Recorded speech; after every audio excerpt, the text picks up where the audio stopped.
The spark. The twin suns of New Rotterdam cast a warm glow over the bustling market square. Human settlers bartered with alien merchants, children darting between stalls, laughter echoing in the air. Among them was 9-year-old Lila Mason, clutching a small woven bag of fruit her mother had sent her to buy. She never made it home.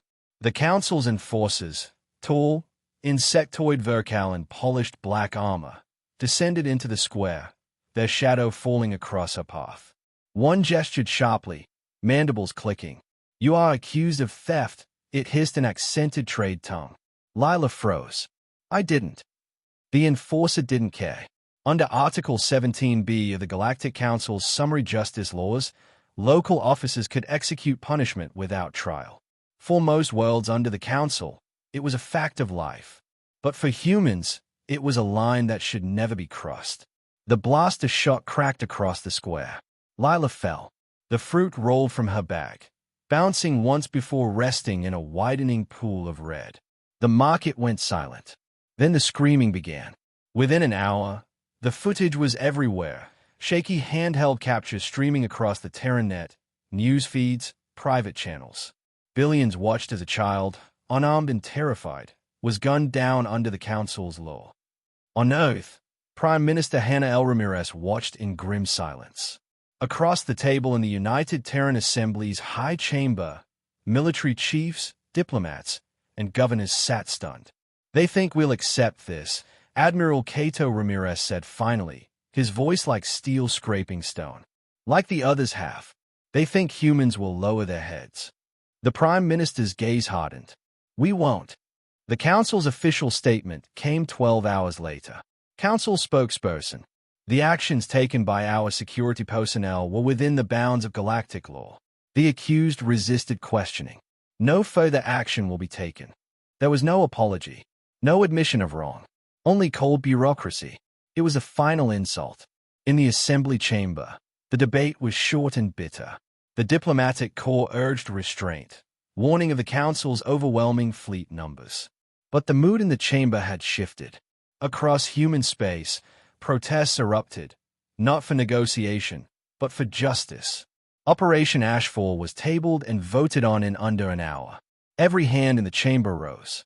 3 days later, in the war room aboard the UNS Perseverance, holographic star maps flared to life. Red markers highlighted council strongholds, supply routes, and political capitals. "This isn't a protest," Admiral Ramirez said, addressing the assembled fleet captains. "This isn't a warning shot. We're going to dismantle them, piece by piece, world by world. And we're starting with Darius Prime." No one questioned the order. No one looked away.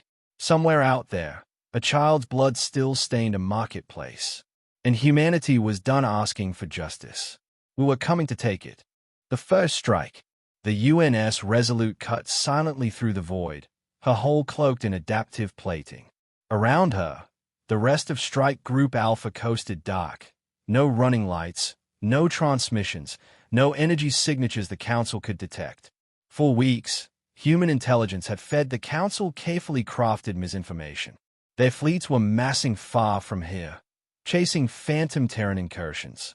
Now, Darius Prime lay undefended. From orbit, it looked beautiful, a glittering crescent of city lights across the night side, ocean shimmering under its twin moons.